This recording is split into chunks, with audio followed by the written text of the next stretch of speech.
Hi friends, എല്ലാവർക്കും നമസ്കാരം. ഇന്ന് നമുക്ക് നല്ല കുറുകിയ ചാറോട് കൂടിയിട്ടുള്ള നല്ല തിക്കായിട്ടുള്ള ഒരു ഗ്രേവി കിട്ടുന്ന രീതിയിൽ ഒരു ചിക്കൻ കറി തയ്യാറാക്കി നോക്കിയാലോ? അപ്പോൾ വായോ.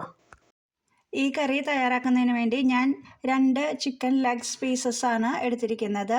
ഇനി നമുക്കിതിലോട്ട് ആവശ്യത്തിനുള്ള ഉപ്പ് ചേർത്ത് കൊടുക്കാം. നന്നായി കഴുകി വൃത്തിയാക്കിയിട്ട് ചെറിയ പീസുകളായിട്ടാണ് ഞാൻ ഇത് കട്ട് ചെയ്തിരിക്കുന്നത്. ഉപ്പ് ആവശ്യത്തിന് ചേർത്ത് കൊടുക്കാം. 1/2 ടീസ്പൂൺ മഞ്ഞൾപ്പൊടി ചേർത്ത് കൊടുക്കാം. 1 ടീസ്പൂൺ മുളക് പൊടി ചേർത്ത് കൊടുക്കാം. ഒരു 1/4 ടീസ്പൂണോളം കുരുമുളക് പൊടി ചേർത്ത് കൊടുക്കാം. 1/2 ടീസ്പൂണോളം ഗരം മസാലയുടെ പൊടി ചേർത്ത് കൊടുക്കാം. അല്പം വെളിച്ചെണ്ണ ഒഴിച്ചു കൊടുക്കാം. ഇനി ഇതെല്ലാം കൂടി നന്നായി ഒന്ന് മിക്സ് ചെയ്തെടുക്കാം. ഇനി ഈ മസാലകളെല്ലാം ചിക്കനിൽ നന്നായി പിടിക്കട്ടെ. അല്പം നേരം നമുക്കിത് ഇങ്ങനെ തന്നെ മാറ്റി വയ്ക്കാം. ഈ സമയത്തിനുള്ളിൽ നമുക്ക് ബാക്കിയുള്ള, അതായത് ഈ ചിക്കനിലോട്ട് ആവശ്യമുള്ള സവാള, ഇഞ്ചി, പച്ചമുളകൊക്കെ നമുക്ക് ഒന്ന് മൂപ്പിച്ച് റെഡിയാക്കിയെടുക്കാം. ഇതിനായി നമുക്കൊരു പാൻ വെച്ച് കൊടുക്കാം. ഇനി അത് ചൂടായതിന് ശേഷം, അതായത് ഇതിലുള്ള വെള്ളമെല്ലാം പോയതിന് ശേഷം നമുക്കിതിലോട്ട് ഓയിൽ ഒഴിച്ചു കൊടുക്കാം.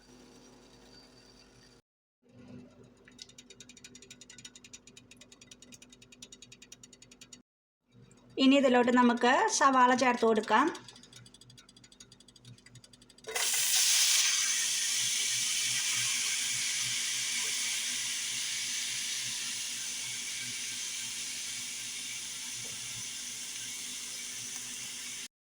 ഇത് ഞാൻ മിക്സിയിലെ ജാറിലോട്ട് ഇട്ട് ചെറുതായി ഒന്ന് അരച്ചെടുത്തതാണ്. നന്നായി അരക്കരുത്, ഈ ഒരു ലെവലിൽ വേണം ചെയ്തെടുക്കാനായിട്ട്.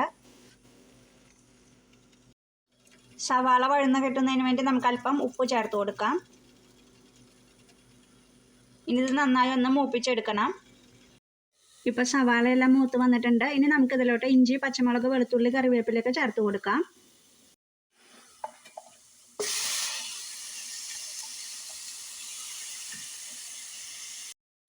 ഞാനിതിലോട്ട് വലിയൊരു പീസ് ഇഞ്ചിയും 3 പച്ചമുളകും കുറച്ച് കറിവേപ്പിലയും ഒരു 3-4 അല്ലി വെളുത്തുള്ളിയും എടുത്തിട്ടുണ്ടായിരുന്നു. അത് നന്നായി ചതച്ചെടുത്തതാണ്, കല്ലിൽ ചതച്ചെടുത്തതാണ്. ഇത് നമ്മൾ അതിലോട്ട് ചേർത്ത് ഇനി അതും കൂടി ഒന്ന് നമുക്ക് മൂപ്പിച്ചെടുക്കണം.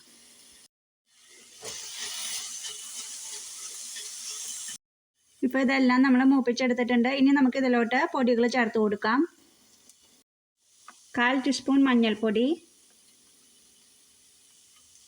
2 ടീസ്പൂൺ മല്ലിപ്പൊടി, 1/2 ടീസ്പൂൺ മുളക് പൊടി,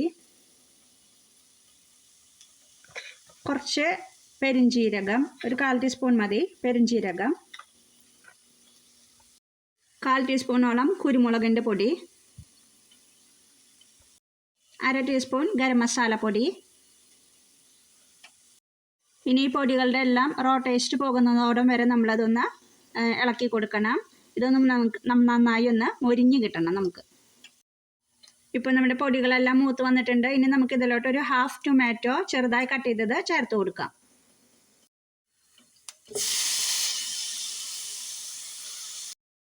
ഇനി ഈ തക്കാളിയും കൂടി ഒന്ന് നമുക്ക് വഴറ്റിയെടുക്കാം.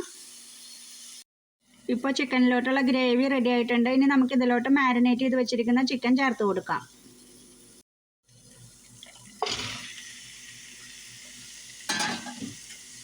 ഇനി ഇതെല്ലാം കൂടി നന്നായി മിക്സ് ചെയ്യാം.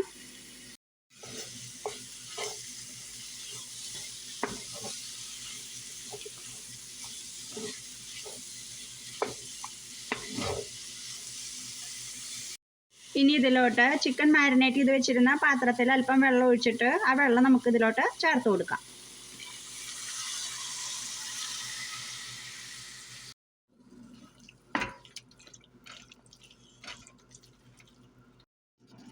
ഇനി ഈ ചിക്കൻ നമുക്കൊന്ന് വേവിച്ചെടുക്കാം.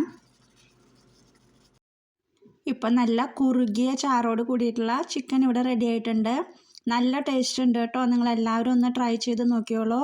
നമ്മൾ സവാള അരച്ച കാരണം കൊണ്ട് നല്ല കട്ടിയിലുള്ള ഒരു ഗ്രേവി നമുക്ക് കിട്ടി. അപ്പോൾ നിങ്ങളെല്ലാവരും തന്നെ ഈ ഒരു റെസിപ്പി ഒന്ന് ട്രൈ ചെയ്ത് നോക്കിയിട്ട് അഭിപ്രായം പറയാൻ മറക്കരുത് കേട്ടോ. അപ്പോൾ നമുക്ക് മറ്റൊരു അടിപൊളിയായിട്ടുള്ള ഒരു റെസിപ്പി ആയിട്ട് വീണ്ടും വരാം. അതുവരേക്കും നന്ദി, നമസ്കാരം.